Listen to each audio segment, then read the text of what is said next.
Markus Tobiassen, who has alleged that the government of Ghana signed a contract for the purchase of COVID vaccines with an Emirati official involved in the controversial Ameripa deal and a Norwegian citizen charged with money laundering in Norway.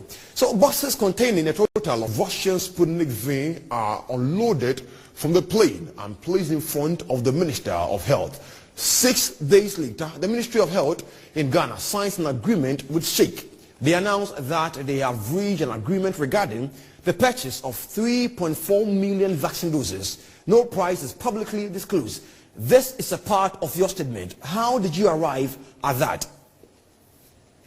Thank you. So we arrived at solution after there are several week-long investigation into the matter, which started with a small piece of information alerting us to the presence of one Umar Farok Sahor, who is wanted by Norwegian police, an article saying that he had been.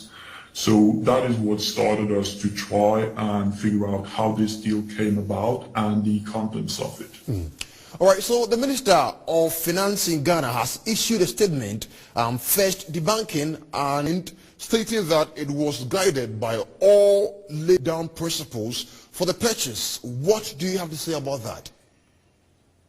Well, I would say that the statement that was issued doesn't really debunk the story. It does acknowledge the price, but it offers the Ghanaian government would agree to such a deal.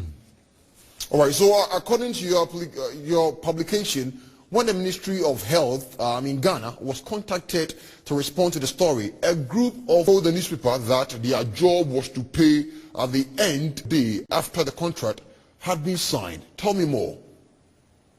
Yeah, sorry, that was the Ministry of Finance. So we were granted an interview with the Ministry of Finance in which they confirmed that they had been buying the vaccines at a price of $19 per dose. It should be noted, though, that though the initial deal said 3 months later been reduced, the Finance Minister now says that Ghana has agreed to pay for 300,000 doses and they have an option on another 1 million doses.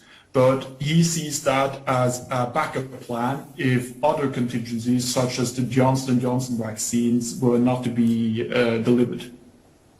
So the Ministry of Finance, in response to the story published by you, said that to protect people in this kind of the S5, the means response fit, in your opinion? I would not offer my personal opinion on that. That would be wrong as me as a journalist. But I think that it's the central question that the article raises. It points to this dilemma that country where vaccine is scarce to come by and where the uneven distribution of vaccines worldwide has created this opportunity where intermediaries are able to charge a premium when selling vaccines. As to whether or not you deal at a higher price, that is really not for me to say, but for the people of Ghana, really. So what can you tell us about the character of both the person and company that Ghana's Ministry of Health worked with to procure the vaccine? So the deal is formally made with the private office of Sheikh Ahmed Al Mulk Al Maktoum, who is a member of the royal family of Dubai. He has for several years worked closely with a person named Umar Farok Sahor, who is a Pakistani national but who grew up in Norway. He has previously been convicted of embezzlement in Norway, and back in 2010 he was charged with having a role in a sizable bank fraud in which the account of a rich Harris was tapped, like they made away with. He was never arrested because he moved to Dubai, which has no extradition treaty with Norway. So he has been eluding Norwegian police now. All right. Do you have any information about the African country that has bypassed COVAX arrangement to buy directly from this middleman that Ghana's Ministry of Health has been dealing with? That Guyana in South America and Pakistan has bought vaccines from the same middleman. We also know that South Africa was offered to buy vaccines through these middlemen, but they turned it down. They turned it down.